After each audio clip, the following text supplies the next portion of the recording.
Very good evening, everyone, and thank you all of you for joining and registering for today's session. And today, I'm guess is one of the most important and crucial subject we are going to discuss. And I first of all like to welcome all of you for the today's session, and especially our list of panelists and our session chair. And thank you everyone for joining in for such a short notice. So today we are going to discuss regarding IT staffing is the right time to expand, which is again in today's time where IT staffing as an industry is expanding, is booming like anything, and we are in the thought process to understand exactly that how do we need to cash in the business opportunity? How do we need to plan, or how do we need to where do we need to invest? So that is something a very crucial aspect of IT staffing today as a business. So keeping all those important pointers in mind, I would like to invite, first of all, our session chair, Mr. Mehul Shah, who is also a board member in the Staffing Federation and chair IT chapter. Then I would like to also invite our next speaker, Mr. Sanjeev Balurkar. He is a board member and president Express IT. Then may I invite Mr. Ramesh Aluri Reddy.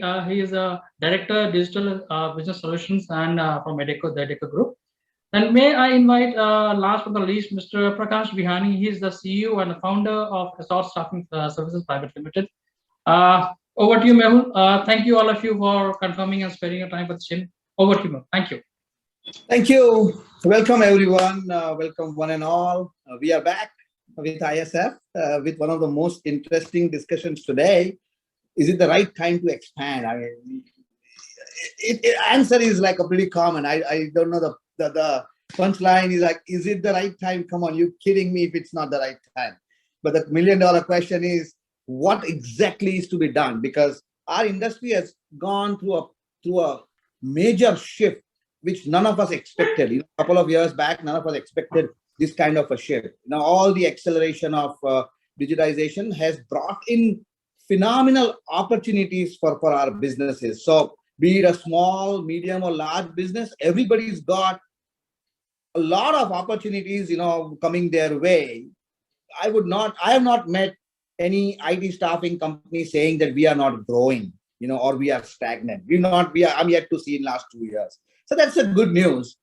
But then, this particular time when we all want to capitalize on this, important thing is, how to form those strategies. And mind you, making the strategy around this time is very, very critical, because this time, if we are able to take some big lead, in this industry, I think it's going to really stay with us for the next few years. So making strategies is very, very important. Obviously, this industry and this kind of opportunity really calls for more and more investments. So where to invest, what to do. In past, if we came up with some of the sessions like new normal, what is to be done in new normal, what are the new norms in this COVID time. Then we also talked about what's emerging, what to focus on, what kind of skill sets to focus on. Then we also discussed, if you're following all the webinars and if you're attending all the webinars, very important discussion we had on various models to be adopted in our business. Now here we are to talk about, hey, we know what kind of skill sets, what's new, what's in demand. We also have talked about what kind of models, and now it's very important to know where to invest. We may have limited funds, the startups, small companies, or the companies who are trying to make a shift from a general staffing to an IT. Everything is, kind of a question, where to go, where to start from. Even the large companies, we were just talking about it. The large companies as well struggle in terms of whether is this the right strategy, is this the right right direction to invest in. So we would talk about the right places, right areas to invest in, how can really we do such investments that will help our companies grow and capitalize on these opportunities. With me, I'm blessed today. I have competent speakers with me who have done that, who are doing that, and who have a lot of ideas. They've got their own experiences, and we would like to hear from them about how things are with them and what do they think about this kind of a market, and where are they likely to invest, and what advice they would like to give. So I would invite my first speaker, Prakash Vihani, to talk about his experience and what he thinks. Prakash. Sure. Thanks, Mehul. Good evening, all. Thanks, ISF, for arranging this wonderful webinar and inviting me. So I run a non-IT and IT staffing firm, and it's typically 5.5 years we have been working on the staffing model. So initially, to confirm, transform or maybe prepare the organization ready for the IT staffing, it was quite a challenge, considering the deep funding which is required in this business. And we took the board in confidence. Suppose that creating the organization ready for the tech ecosystem was quite a challenge, because non-IT staffing companies typically operate on a transaction as a model. So per transaction, we make a revenue. So transforming from a transaction to value addition was quite a challenge. We had to really align the entire ecosystem. We had to get our finance team, HR team in the sync to understand what is expected, how is it different. They said, boss, we are making just better margin. I said, just better margin is not the end of it. It's just the beginning of it. We have to add value and stay relevant. So initially, when the board was clear that we want to get into IT staffing, attracting talent was quite a challenge for us. People looked at us as a non-IT staffing company, and they said, what is there for me? So, we had to sail through the entire journey. It took 6 months for us to get the right talent and get the leadership in place. Post that, once we got the team in place, we got a right business development, techno-commercial professional who started getting, customers pretty much on board. And like Mehul mentioned earlier, that, we were happy to take every business which was coming to our table. So was with me, because I'm an SME. And, we were catering. So it is a niche requirement, I will do. If it is a vanilla requirement, we'll still do. But time has changed. We realized that, that is not paying off the effort. And we ended up only just servicing, no placements. Client was also not happy. So we did a lot of due diligence and realized that we need to create a niche for ourselves. And we started focusing on ERP and digital skills. And typically last 2 years, we've been focusing more on the digital skill side of it, which is where our niche lies. Second thing is, we got the sales team. So like I said, it was a techno-commercial person. So gradually the salesperson, understood what is expected. It's just not a number per se, but it's adding value to the organization. And we started looking into our contracts very deeply. So few of the mistakes which we did and we overcame today is, validating the contracts right from the background verification to the insurance clauses and of course penalty clause. Because a lot of times it happens that, we are goofed up on the rate, the hourly bill rate model, and we realize that we are paying more than we are earning, and we can't go back to the customer. So I would say, negotiating the contract, or maybe the right authority has to validate the terms, not just the legal team, before we sign off any contract. And I think we got that in place. Third is the, value addition to the, candidate. So it was very essential for us to see how do we attract the candidate. So candidate was coming, getting interviewed, but not willing to join, or there was a no-show. So we definitely build up a, robust analytical tool to understand why candidates are not sticking, or they are more dropping out. And we realized that our benefits and policies were not up to the industry standard. So we to give an example, we never had a relocation assistance. So IT industry demands relocation assistance to the candidates if required. We came up with a longevity pay, and we had cases where the bill rate was signed for 2 years. So client said, I'm not going to typically revise per se the bill rate, and we still had to pay the appraisal to the candidate. So my system was not ready. HR was saying, boss, there is no policy, client has to pay. Finance was saying, why should we pay? And ultimately it's the organization which is suffering. So, we have overcome all these shortfalls in the first 3 years. It took a passage of time for us to understand, but we became at par with the industry, IT staffing ready, I would say. And the most important, which is not last but the least, is the customer. Customer is the king in this business. So we got a lot of customers, a lot of requirements, but we decided consciously not to take everything which is coming to our table. So of 100 demands which come, we pick up only 20, 25, which is where our area of excellence lies. So we have built up the customer fraternity where we can churn the data. So if a candidate is not getting placed in one client, we may try other place. And at the same time, staying relevant is very, very important. So we have made sure that we work on virtual bench. Being an MSME, it is challenging for me to maintain a bench, but a virtual bench is what we have been able to maintain. And we are also investing on hire, train, and deploy, and a couple of other initiatives like digital interview and more to say. And yeah, I see that one candidate has 8 offers at this point of time. and only 3% of the IT staffing professionals are working on contracts. So there is a long way to go and lot to learn out of it. I see a massive potential further lying ahead. Thanks. Thanks, Prakash. So, important points, Prakash. One the one that I like the most is digital as a niche. Create your niche as a digital. That's very good. Prakash, I have one question for you. When you said virtual bench, can you just expand that a little bit for us? Sure. So see, large companies typically have candidates who are coming out of projects. They have bench available. They flash it to their customers. They know which customer is going to hire it, what is the demand. But brands which are MSME, we have candidates either getting out of the projects or else candidate who is immediate available. So ready to join in 0 to 3 days. So we populate that as a virtual bench because we are doing the screening at our end thoroughly. Some niche skills which are hot cake in market, we also do the pre-assessments. So when we talk to the customer, it is pre-assessed.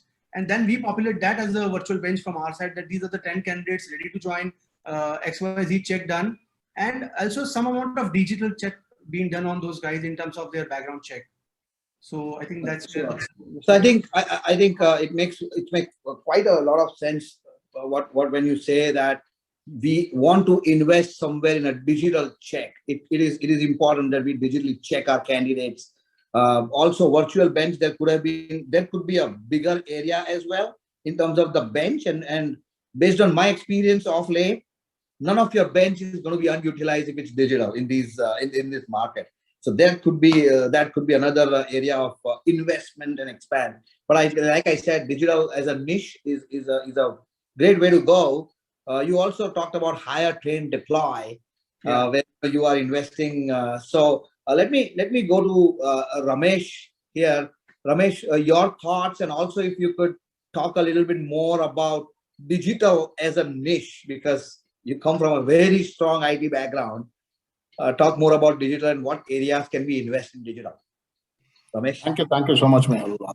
I really wanted to first thank the opportunity from ISF to be a part of this session. I think it's extremely useful because Adecco as a group has been invested in this space ever since the conception of IT staffing started. And we've been in the staffing business for more than 20 years. So I think there's quite a bit of learning. I think also that as a company, we've really invested heavily in this space. Our aspiration and our ambition is to get to be the #1 player very soon. And we already believe that with more than 300 recruiters, we are already in the #2 position this year. So I think it's a great privilege where we can share our learnings and we can be of immense help to the entire community. So thank you so much for that opportunity, and thank you, Mehul, for doing this slot right now to discuss about what are our learnings. I'll also touch on digital, but that I'll do it towards the end after I first finish my spiel on what I think should be the strategies if we were to make an investment in IT staffing at this point of time when the market is really hot. I think from an investment perspective, the real guidance would be to pick and choose your bets. So it could be either based on industry, it could be on technology skills, or it could even be at a customer level. So these are the 3 pillars I would really want to touch upon. So if you look at industries, you could look at value business like fintech, where the play in terms of volume is very low, but the margins are phenomenal. Or you may want to really look at volume business like the infrastructure business, but then you create your expertise around it. And like Prakash said, you really know what you're going behind. And even in digital, I'll talk a little bit later about digital. So digital is a very big umbrella. So there is platform engineering, there's data engineering, data platform modernization, there's AI, ML, there's analytics.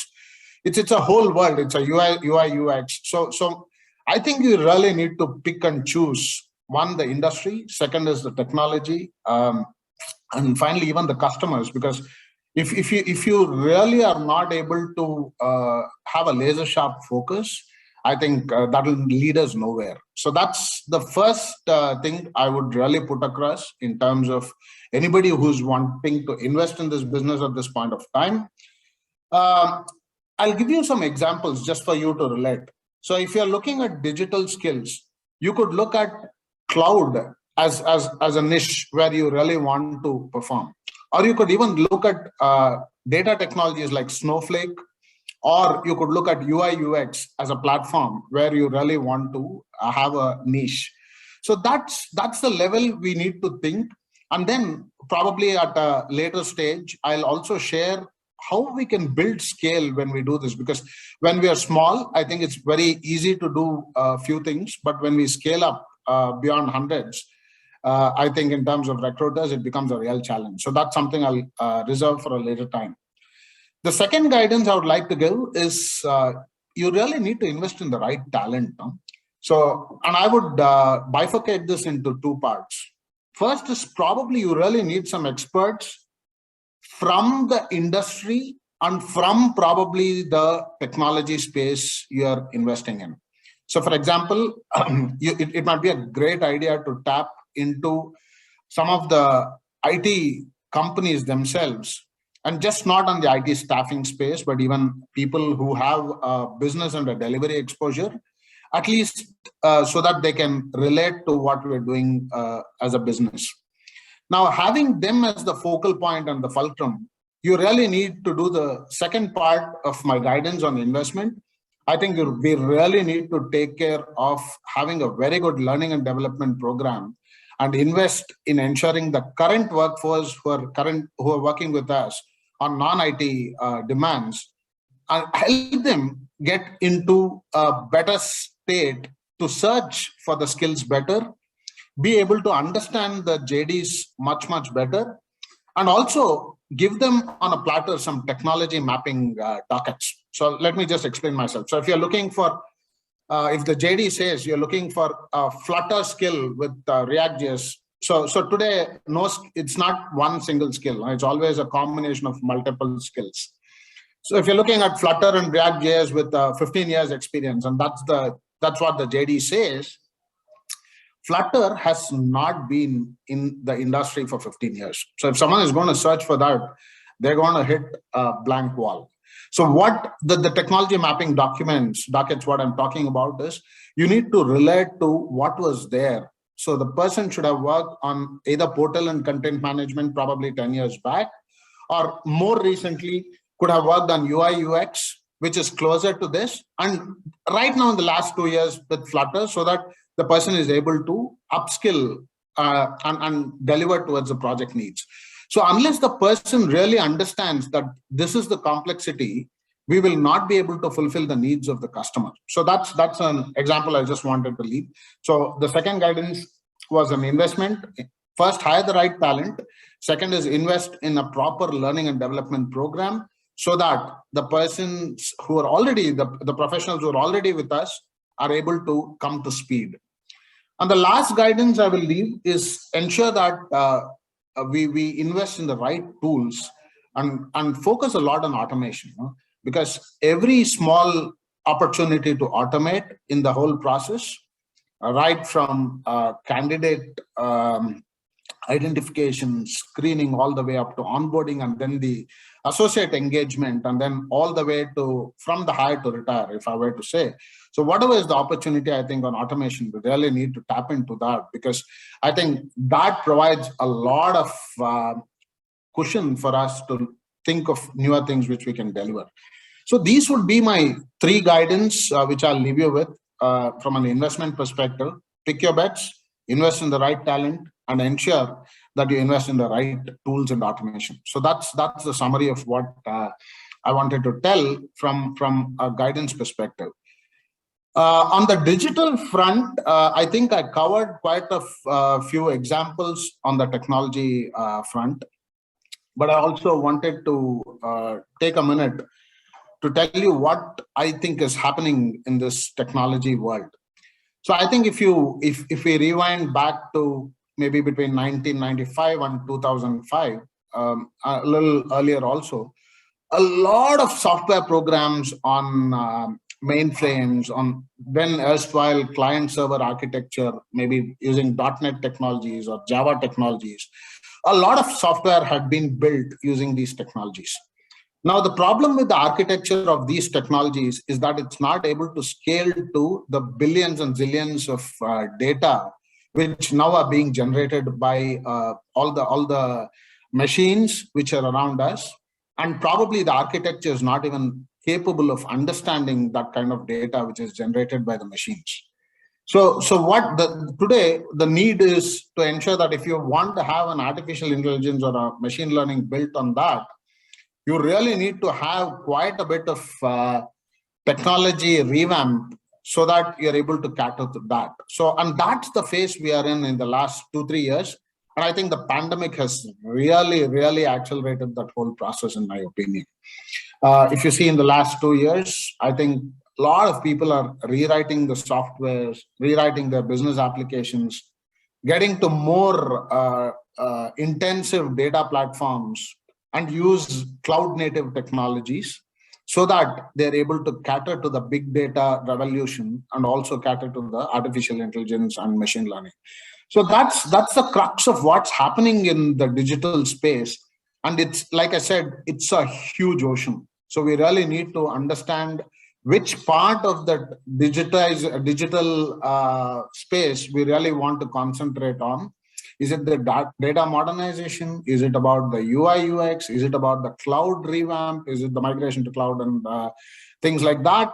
Or is it on the AI ML space? And I think I will leave the flow with that, saying that that could be a guidance so that you pick and choose your bets and do all you can to go behind that with full force.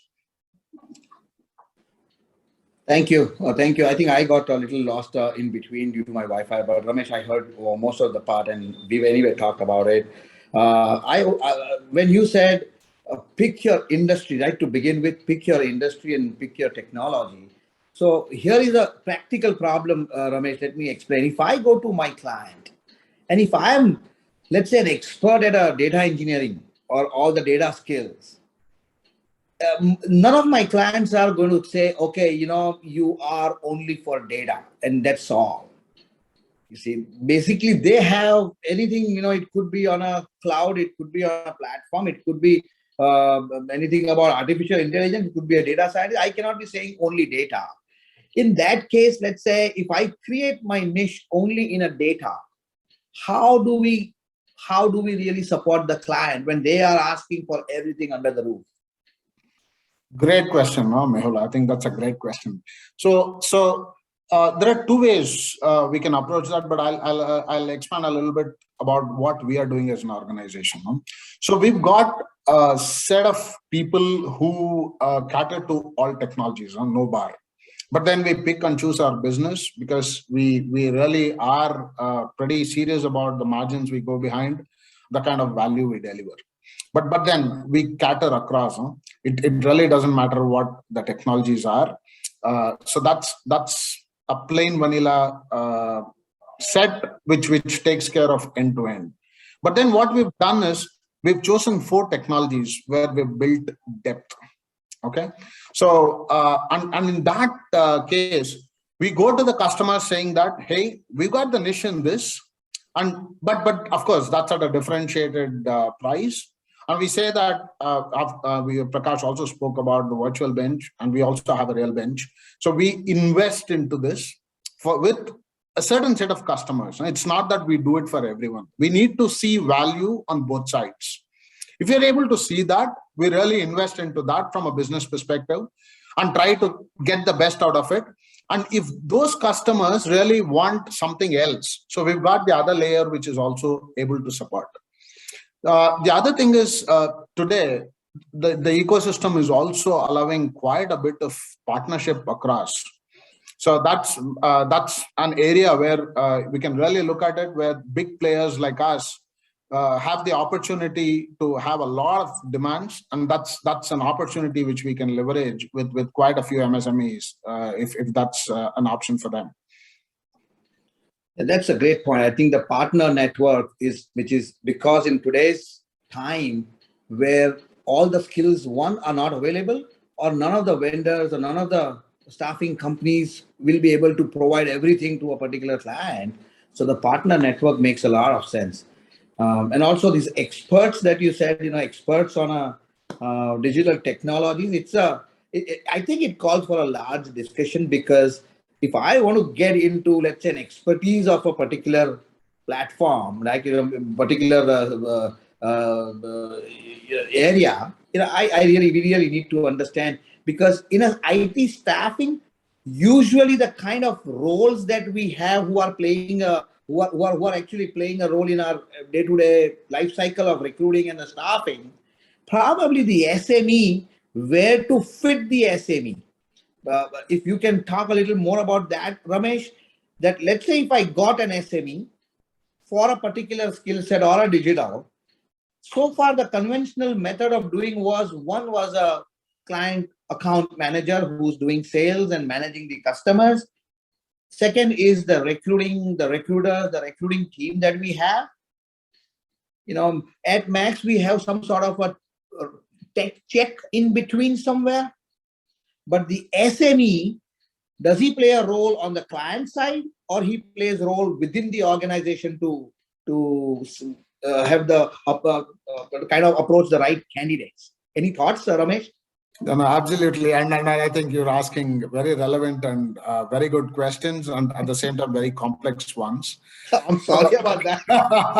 So, Mehul, but yes, so we are doing something on that, and I think I'll be able to answer that question as well.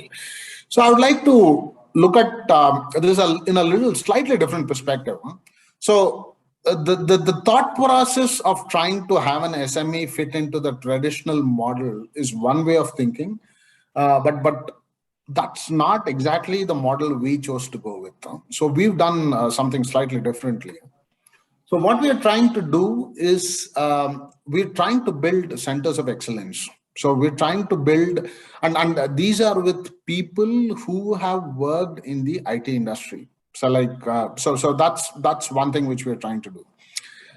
Second is, in terms of model, that also we're trying to go with a very staged approach. So it's not that we start with saying that we will compete with the big 4 IT players in India and we'll start giving solutions. So what we are trying to do is, we've got the basic staffing service which we offer, but even there we're innovating, where we're saying we'll give staffing as a service by itself, like cloud staffing. It's not that you need dedicated people. We are looking at hire, train, deploy with N-1 skill. So it's more of an upskilling version of HTD. So what Prakash said. And what we are saying is, that's the first level of maturity. And that's the traditional model, Mehul. So now if I were to look at the next 3 levels, what we're trying to build, and I think that's what differentiates the whole thought process. The next step, what we're trying to build is, we're looking at managed FTEs. So it's similar to the outsourcing model in a general staffing space, but it's slightly more complex with SLAs, and it's like your managed TNM, which happens in the IT world. On the other hand, the third level of maturity is more about getting into delivering projects. So delivering end-to-end projects themselves by partnering with the customer as a person who is able to bring that capability. But that's extremely, we're in a very strong position because of the kind of skill sets we have, because we've been doing IT staffing for quite a long time. And if we have the right PMO layer and the project management layer, it really becomes easy to look at how we can get to that maturity. So that's the next level of journey. And finally, you probably want to pick where you would like to consult. For example, my thought process whenever I get there is, I would like to provide HR tech consulting as a service. But that's as specific as it gets, because I don't want to consult on how to do platform engineering or data modernization to customers, because that's not where I want to play. But of course, on HR tech, if there are a lot of customers, and every startup, every MSME, even large players, they're really looking at how they can concentrate more on their business and how we can look at HR being run more efficiently. So that's a space where we can really look at building a niche from even a consulting and a roadmap perspective. So that's the thought process on how we could take it forward, Mehul. Fair enough.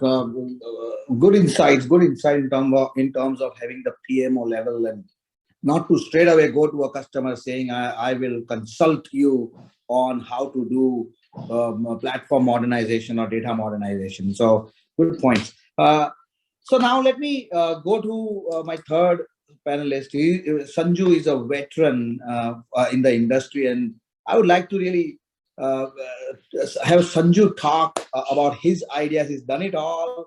We talk about bandwidth management. We talk about hire, train, deploy. We talk about some sort of SMEs. Let's hear from Sanju about what he thinks are the relevant areas for a SME and even for the large companies to really focus on. Welcome, Sanju. Hey, Mehul, thank you so much. I would definitely like to really give my heartfelt appreciation to Indian Staffing Federation. The three names, Indian, Staffing, and Federation, they live by that every day.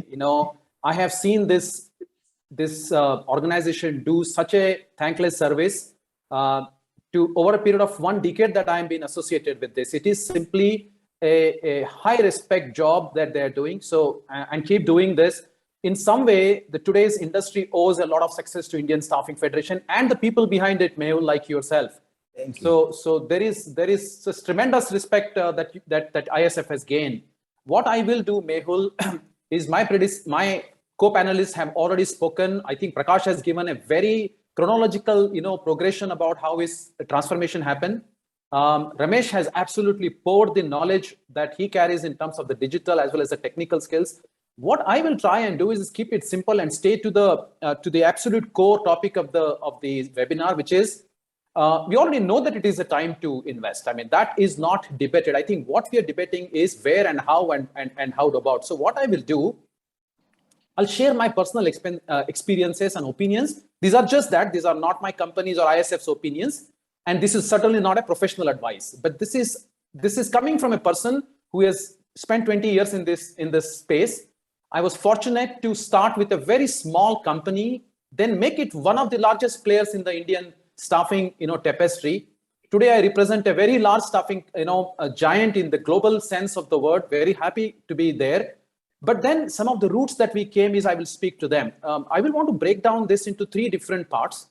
This answer to, well, again, going back, is it time to expand? Well, what is a time to expand? It is always a time to expand. But when the markets are on a high tide, when there is a tailwind like what we have, without going into the academics of it, some businesses might grow during downturn also, but let's keep that aside. But in general, when the business is conducive, the environments are so conducive, if the economy is going to grow at 9.2%, if you believe it or not, then why not? Absolutely. If not now, the only time I see such a positive euphoria is during the Y2K period.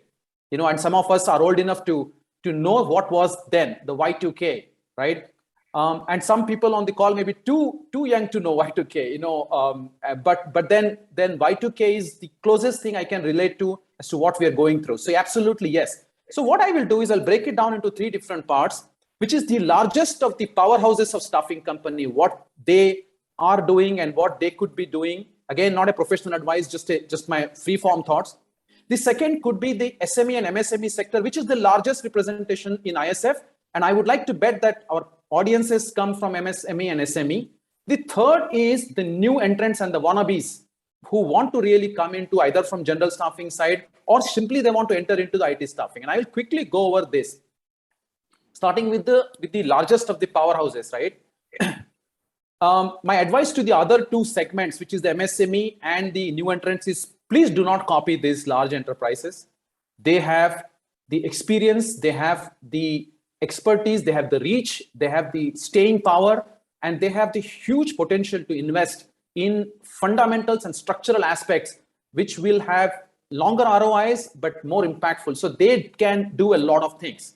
For example, they can invest in platform-based, programs, which may have a gestation period of 3 years. How many SMEs and MSMEs can really wait to see that kind of thing? So a large staffing companies, they have become large by managing their cash, managing their day-to-day operations, managing their focuses. And today they may seem from an outside world that they are doing so many things, but I can guarantee you that within these large companies, there are divisions which have sole and unique focus on what they do. So just that they're so large that there are so many units that each unit, if it's doing a sort of a singular focus and they're going maniacally against one, they are still large enough and they can pull off 20 simultaneous programs. And that's the beauty of large companies. They do create a huge impact. They serve the industry very well. They create the ecosystem and they create jobs, and economy runs. And that's very beautiful things. And there are so many of the large companies that are part of ISF and that are globally also available. And I represent, and some of us represent that, right? But invariably, their growth has happened through unique focus in what they do. I think that probably is why they are large in the first place, right? But they have the potential to put cash. They have the potential to do R&D. They have potential to fail and yet get up again and do a lot of investments. Some of the programs that we run in our organization are there on our websites, and we can see. We have, for example, we invest in practice areas. Technologies today come and go, but we do invest in practice areas, and we have picked up 5 practice areas globally. They are all listed in our website, and one can see. And when I say practice areas, we make huge investments in these practice areas. And some of these, a single person in these practice areas can be a very heavy ticket item for some of the smaller companies, but then each of, there are big fish, medium fish, small fish. So the large companies actually do a lot of investments. There are actually programs that will involve very heavy, like blockchain related investments that some of my company is doing. Artificial intelligence and ML, there are at least a dozen programs that keep running in our company globally. And these are very massive programs. I have been part of some of these programs, and they can be part of career building. They can be part of assessments. They can be part of automated sourcing, and some of them have a huge disruptive potential. And some may not see the end of the light at all. And that is okay, because if you want to fail, then fail fast is our mantra. And then get up and do that, right? So there's a lot of things and Ramesh alluded to some of these things, because we do come from large enterprises, and there is a huge potential to invest into that. But the only thing is, because large enterprises are less in number, let me quickly jump over to the SME and MSME sector, which is close to my heart. I do have a huge empathy, because my career wise, I have been part of an absolute ultra SME, if there is such a thing, becoming an SME and then MSME and then one of the largest companies in India. And some people give me a little bit of credit, wrongly maybe, but I have been in the driver's seat for some time, but I have got a window seat throughout the journey during this. And I know how singular focus each of these divisions kept. So call me if I am coming from that stereotypical mindset, but I am of the believer that if you're doing too many things and not good at all, then you don't stand a chance in this world right now. I like a private conversation with me and Mehul that was happening before this started. And I think what his company is doing is absolutely fabulous, because they would not hesitate exiting a business if they don't think it is the place. And what a strategy that is, actually. And we were sort of joking around that, all of that, but you can do one or two or few things, but you got to be best at it. And that's how I know some of these giants, these companies that are there, and they have done so well to the industry and to themselves and to their stakeholders. They've done it because they did their jobs so well in their silos, and continue to do that, by the way, right? So my take on SME and MSMEs is, please understand, I think that you're already there now. And compared to the third segment, which I'm going to come quickly, which is the companies which are trying to enter into this space right now. There I have actually more caution, but SME and MSME sector, this is your time. I truly believe that the odds are in favor of you right now, in my opinion. And because you have a business going right now, there is a business going, and there is a stability that you have established. Now is the time to put foot to the metal, and start accelerating this thing. But please do not imitate what the large companies are doing, because that is a very different ball game. That's a different game that is played. In my opinion, I think Ramesh also said the same things, like you got to be building the skills and you got to build it. So one thing which I would strongly say is invest on your systemic strengths. We know that talent is important in this industry. We also know it's very difficult to retain talent. And there will be hardly a company which will not be seeing right now an attrition in their own company. And some of the salaries that we will be seeing are ridiculously high, if I can use that word, right? Hopefully this will stabilize someday, but there is a fight we can't win, or SME and MSME cannot easily win on that. So what is the counter to that? Is obviously take care of your people, I would say, but then invest in systemic strengths. And when I say systemic strength, everything about the workflows, the technologies that you may want to invest in, and create an ecosystem where you're still standing when the so-called the wave is over, actually. Because people who have stayed long enough in this industry see these as waves. There is no guarantee that this kind of a ecosystem is going to be equally there. It may actually rise, it may actually slow down, it may rise again. But the question is, are we standing still? And the good thing about SMEs, you guys have seen this, you've been there, you've seen some of the toughest. I've got very close friends in some of these companies, and I know how hard these units work, right? But then there are so many areas where size doesn't matter. Yes, I'm saying it despite being a large company, but there are many areas where size doesn't matter, and pick up those areas and make yourself a very strong key player in it. Mehul asked some of the key questions about the role of SMEs and how do they play in, but they all do play. So you got to pick up certain areas which are systemic in strength, invest on yourselves, invest in certain things which are standing on. Do not, I'm a technologist, of course, but I do not think that today's technology will always be there. In fact, it is a guarantee that it will not be there. So if your approach is to cash in on what is the technology, that may be a short-term approach. And if that is the vision, so be it, then you got to invest. But in general, I like to believe that companies intend to stay for the long run. And because the staffing has come as a mainstay now. So there was a time when this entire model was being questioned. And I'm talking about 15, 20 years back. There was such a big stigma attached to the staffing. Today, we do not even discuss that. It's all taken for granted, right? So which means we are part of a mainstream. It has taken a stature of an industry. Recruitment has become a viable profession. If you remember, a lot of times recruiters were simply incidental or accidentally they are recruiters. Today, recruitment has become a profession. And it is a very viable profession. I've seen 20 years of career, including my own career, into the recruitment, right? So which means the industry is not going to run away. Be patient and invest and do the right things in the long run. So invest in systemic strengths where the money stays with you, the investment stays with you, and stays with you. When I say, I mean your company, and make sure that your processes and your, I really appreciate the learnings that Prakash shared. How a salary increases and how a fixed rate had to be managed through the increment salary. These are learnings that come to the heart, but they are all out there, and you got to have processes and right focus on this, right? But if you do want to expand into service lines, I truly believe now is the time for it. But do not spread yourself so thin that you're simply doing an activity which you're not even in the top 10 in the country. Then it is going to be a painful journey, really, because you have to really pick up your areas. MSPs who are coming into the space are looking for niche players. They are actually very interested in working with companies which are focused in a certain area, because that is where the size doesn't matter. Please understand. So MSMEs and SMEs do have a huge play area in this business.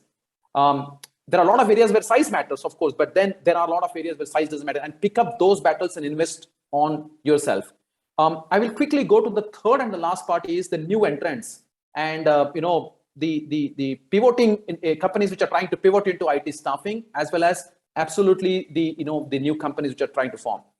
Again, the business environment is there, so that alone is not an issue. It is a good time for IT staffing companies, but unfortunately, I think it is late to use this as a wave to enter into it. If we are talking about, with the topics today says, is this the right time to expand? When we say is this, what do we mean by this? Are we talking about a post-pandemic IT surge that we are doing, and is this the right time?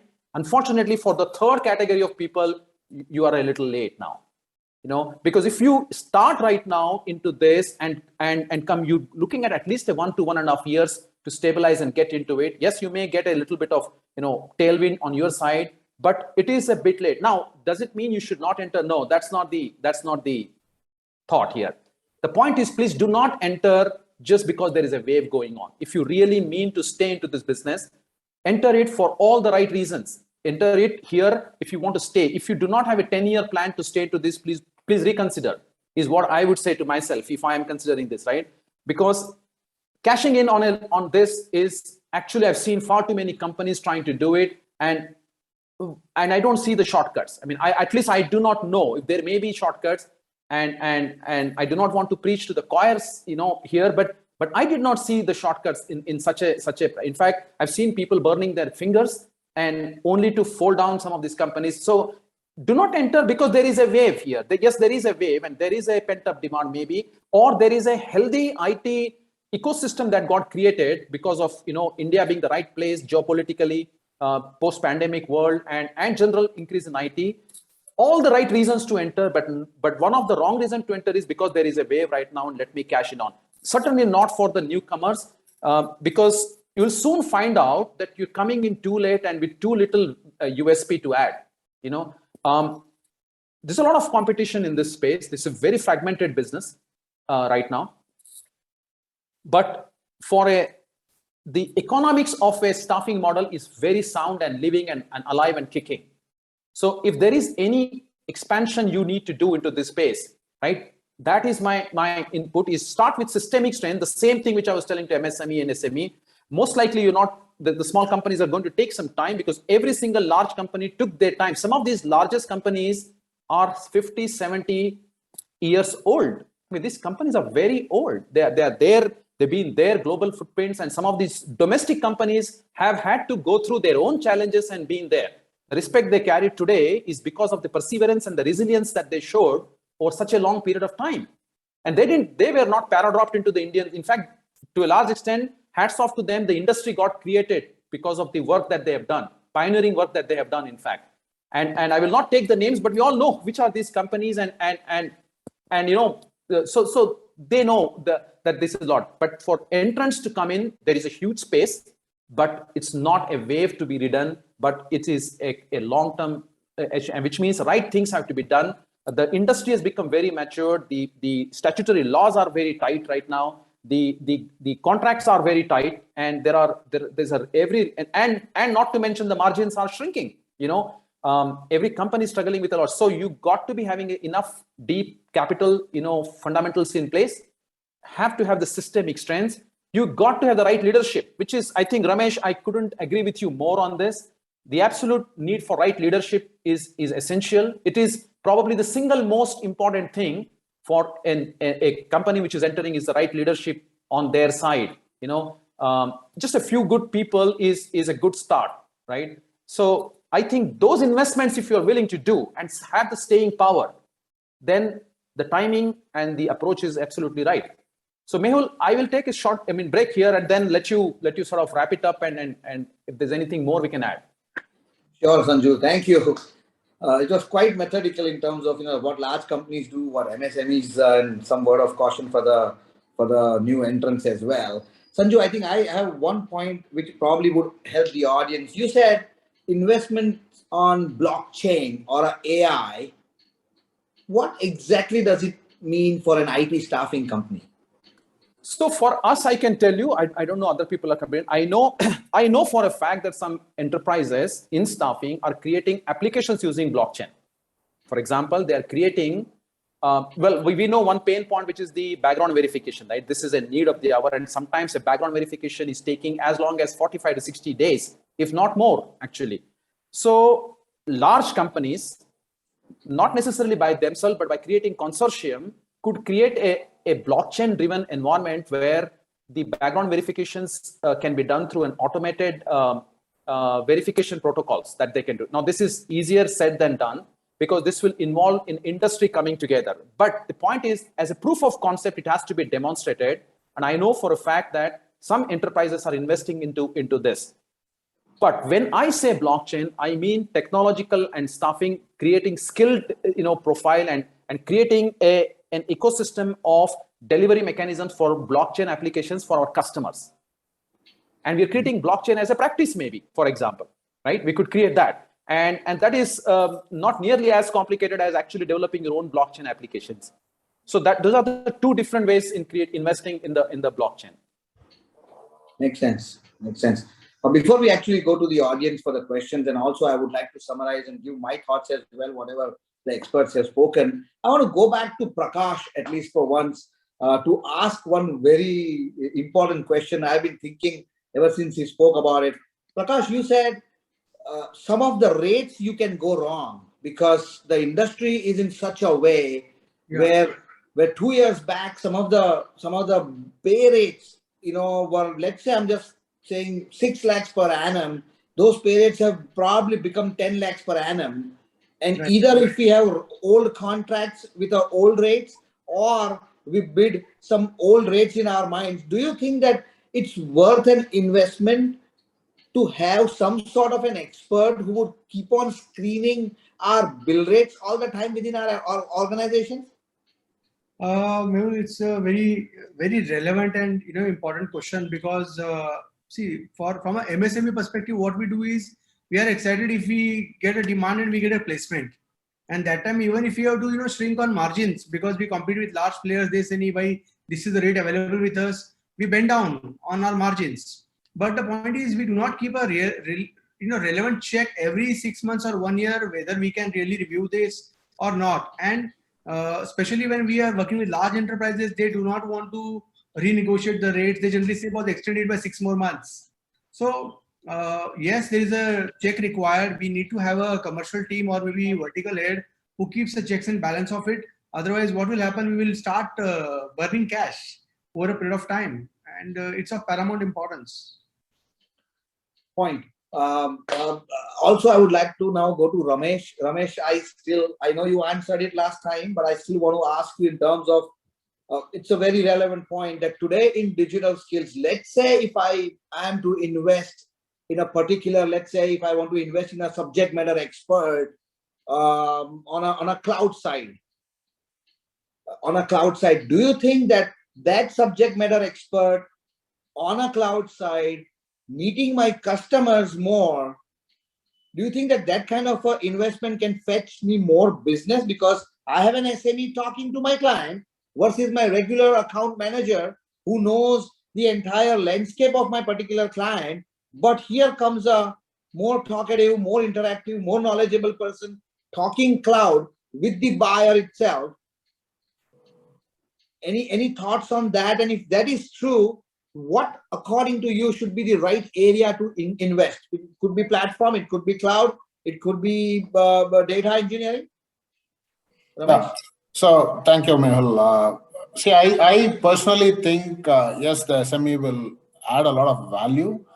But like you rightly also said, I allude to the point that you're speaking to the right person, because if you're speaking to the procurement or the TA teams, who typically are the audience we engage for core IT staffing, then this will not fly. So you really need to have the reach to talk to the businesses if you're setting up that practice, because then it becomes a partnership and you're trying to shape the solution together with the customer. So from that perspective, yes.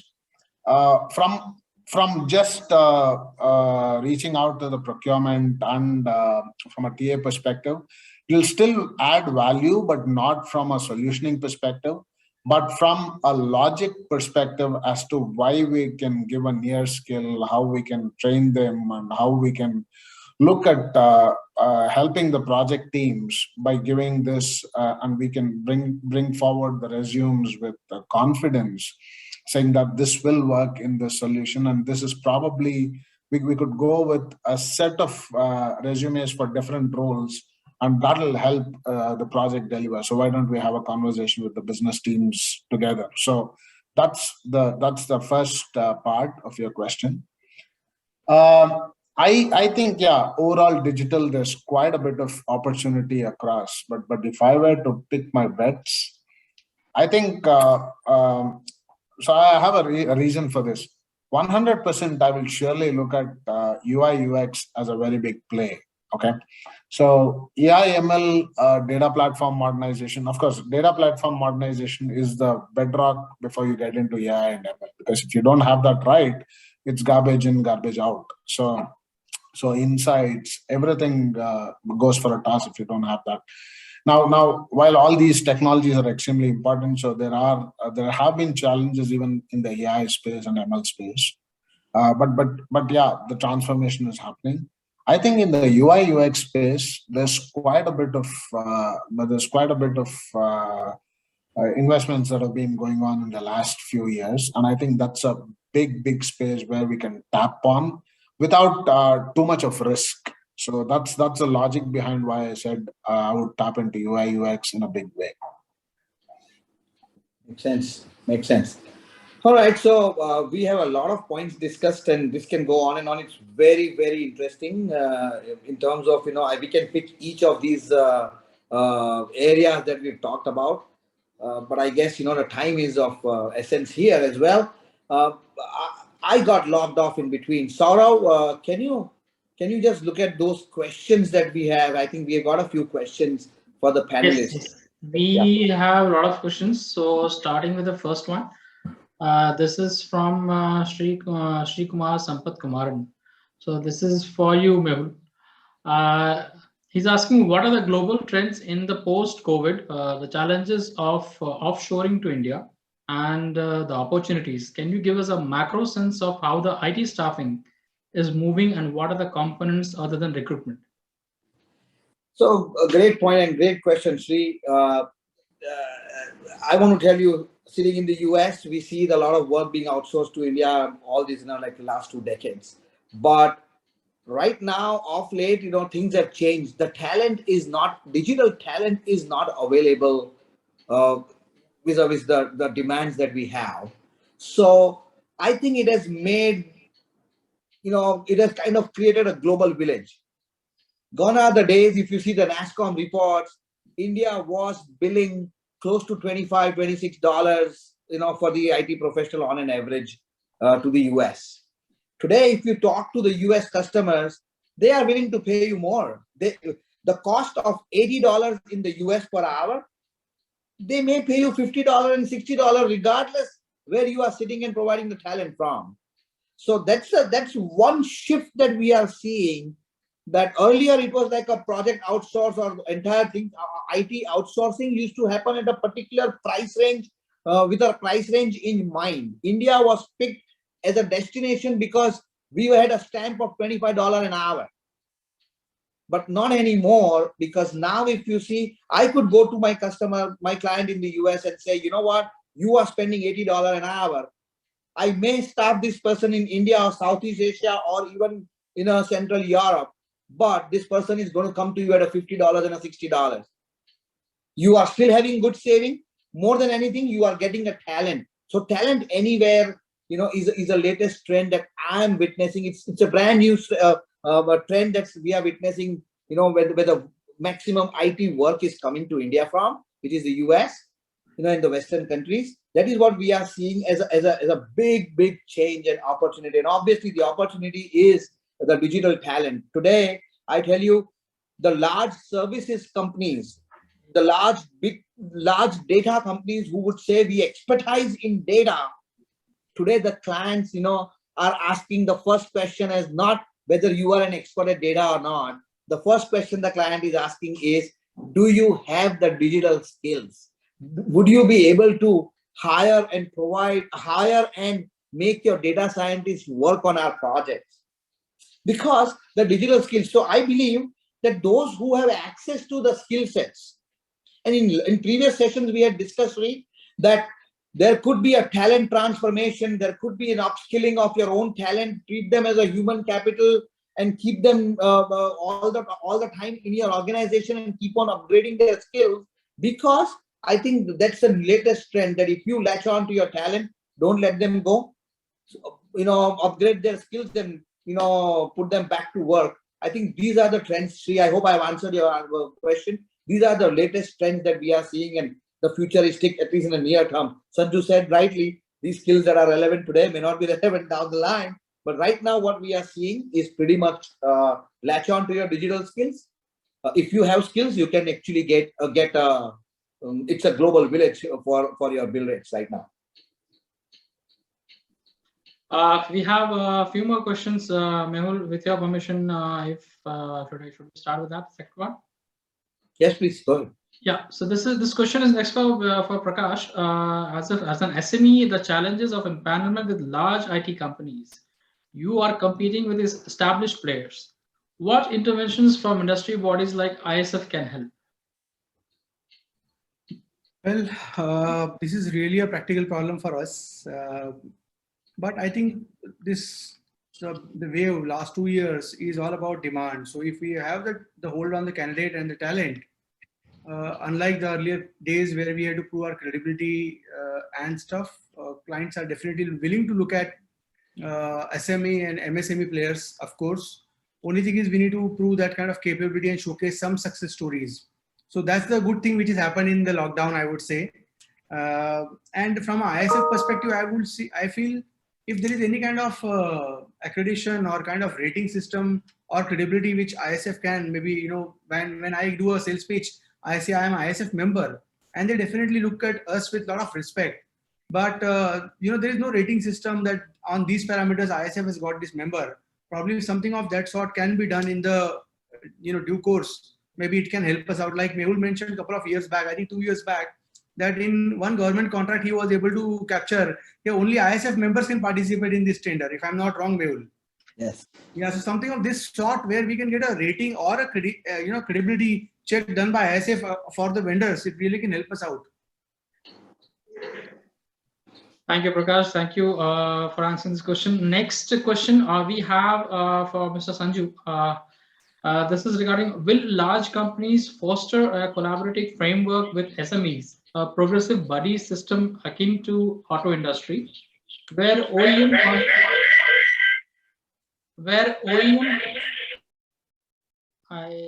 hello, am I audible? Yeah, sir. So I'm just repeating my question once again. So will large companies foster a collaborative framework with SMEs, a progressive buddy system akin to auto industry, where OEM concept drives along with the main player strategy? Yes. So this is a very broad answer and a question, and only a broad answer can be given to this. And the answer is yes. We are already collaborating with external, organizations. If I can say, they can be SMEs, they can be a little bit bigger than SMEs, but globally, particularly in Europe, our company is collaborating with a lot of organizations. In India too, we are actually partnering with a few organizations. Traditionally, we have used them in our creating competencies and creating a sort of a platform for them and for us to actually grow into a client. But we have also explored opportunities for joint development. It need not be a framework necessarily, but it could be a joint application development. Some of the intellectual property related discussions have to go through the scrutiny, but in principle, there's nothing stopping a large company from entering into a partnership and creating with the SMEs, especially in areas which are outside the core areas of the operational side. Thank you, Sanju, for answering the question. Next question, we are already running short of time, so we may not be able to take many questions. So we'll take one more from Priyank Chopra. This is regarding blockchain brings in decentralization, ultimately removing the middleman. Apart from the BG verification example, how do you feel blockchain can be leveraged by the staffing agencies, especially by MSME? Okay, who's this question for? I think Sanju. Yeah, I can take then. Mehul, you can also jump in if please. Look, we discussed the second option. To be very candid, we are staffing organizations, so I will address my answer to the staffing organization. Please do not chew more than we can swallow here as far as blockchain is concerned. Getting into a full-blown application development into blockchain is a tall order, frankly speaking. But an MSME and an SME can still get into the blockchain on the skill development side and the skill assessment and the skill delivery side of it. I think this is a viable option for sure. Ramesh spoke about the digital skills. Mehul alluded to the fact that digital is the next, niche. So blockchain is at the core of some of these, these new age technologies. It will require a special focus, no doubt about it. But if this is something that is seen as an investment area, then skill development and talent, side of it could be a very viable option for a staffing company to get into for blockchain. Mehul, if you want to add something, please feel free. No, I think you've covered it pretty much. It does. The large point is, don't go all out on things that probably we are starting anew, because blockchain and all can get very complex down the line. And if we are starting afresh, I don't think. And again, if you go to see, there are a lot of other areas already existing for us. I would not really go that route. So makes sense. Sort of in essence of time, I would. Yeah, please. In essence of time, I would just let all of you know that all your questions will reach us for sure. So even if you have more questions, do send them across, because we are here to answer and talk and brainstorm more about it. But we had a fantastic discussion today, we only had 1 hour, unfortunately, to talk about it. But I think, look, the market is phenomenal. All of us know about it. There are various areas, various pockets where we can invest. We know about that as well. Now we have to pick our bets. Some of the things now, because there are more MSMEs and SMEs out here in the company, the members, I would like to tell you all that more importantly, first and foremost, try and increase the bandwidth. If you have some funds to begin with, like many people keep asking that, hey, we are general staffing.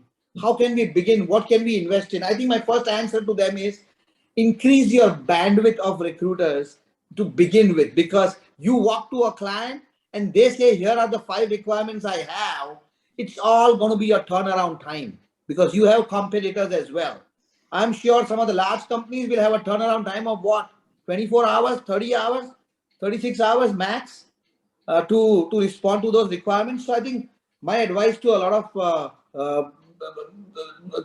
of companies that are just trying to get into IT staffing or even want to expand a little, first and foremost, in my opinion, is increase your bandwidth. Be it recruiters, be it your salespeople who are servicing the customers.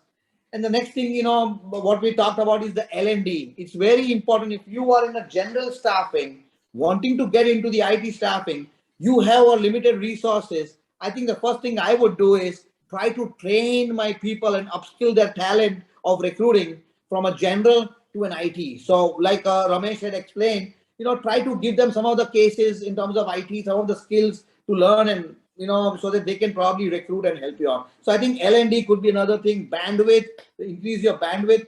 We also talked about hire, train, and deploy. That is also a phenomenal model to really go with. Hire, train, and deploy, in my opinion, is we talked about it in the last session that we had. A lot of hire, train, deploy we had spoken.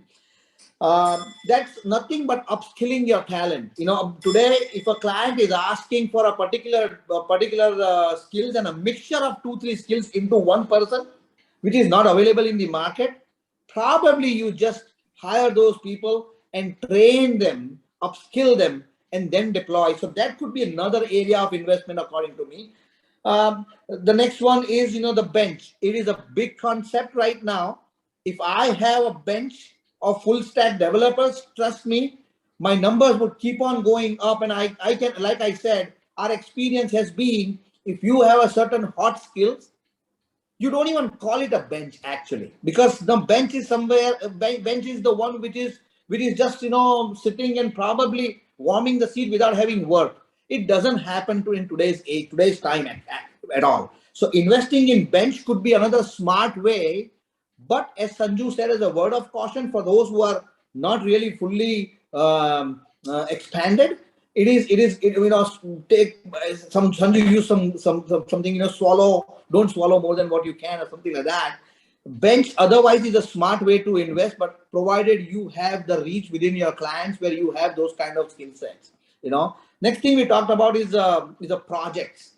Projects. I think Ramesh said these days, you can take projects, managed services, instead of and a lot of companies have invested. Just to let you know, the large players who are fully expanded and big enough in terms of IT staffing, the next thing to do is probably take the managed services or a managed capacity, kind of what he said was a resource. I think Ramesh said something like a managed resources kind of a Managed FTE. Yeah. managed FTE. Yeah, managed FTE. At least that is going up the value chain, because end of the day, look what's happening today. In a bulk requirements are coming to us. We provide 10 programmers on a particular project, but what do? We only provide those programmers and then just kind of bill to our customers.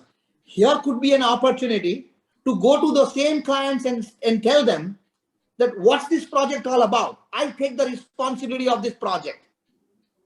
But for that, again, we talked about the SMEs, the subject matter experts. Understand, the moment you go and tell a customer, I appreciate Sanju what he said, don't burn yourself by just copying somebody else over here.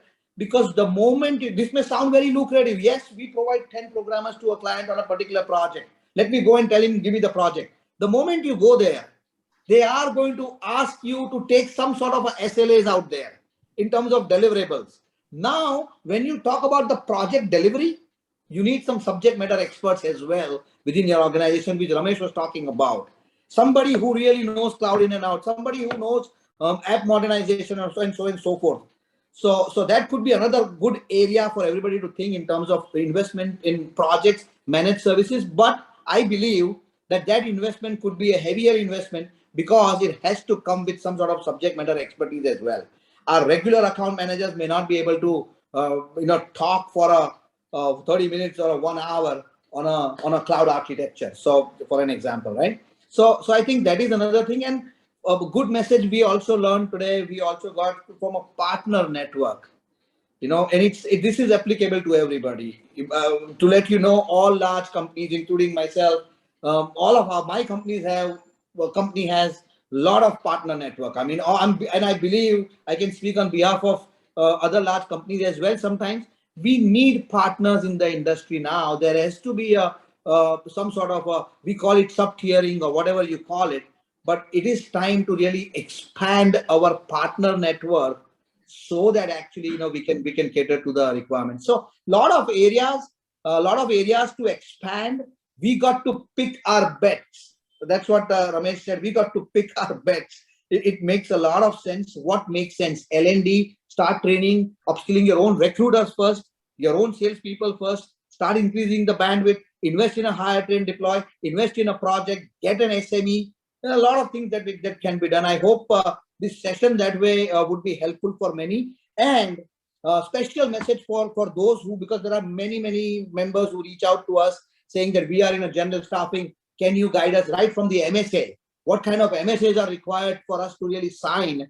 The special message to all of them. We are here to really happy to help. We are here to help. And if we can be of any sort of help in terms of guidance and all, don't hesitate to reach out to the secretariat or any of us as members or of ISF. In fact, it will be good to expand our industry and be helpful to whoever needs any help. Having said that, I hope you enjoyed this session. Next time we will be back with something more interesting or something equally interesting, because our industry right now is going through a very, very interesting change. So thank you everyone for your time. Thank you ISF. Thank you Saurav, Suchita, Abhishek, and thank you my competent speakers. We had a wonderful time since yesterday, even today before the session. I really enjoyed, and let's stay connected. Thank you everyone. Have a fantastic time. Thank you. All the best. Everyone. All the best. Thank you. For anyone, Thanks, Mehul. for all the questions that we have taken a note of, we will surely get back to you. And thank you so much, speakers, for your time.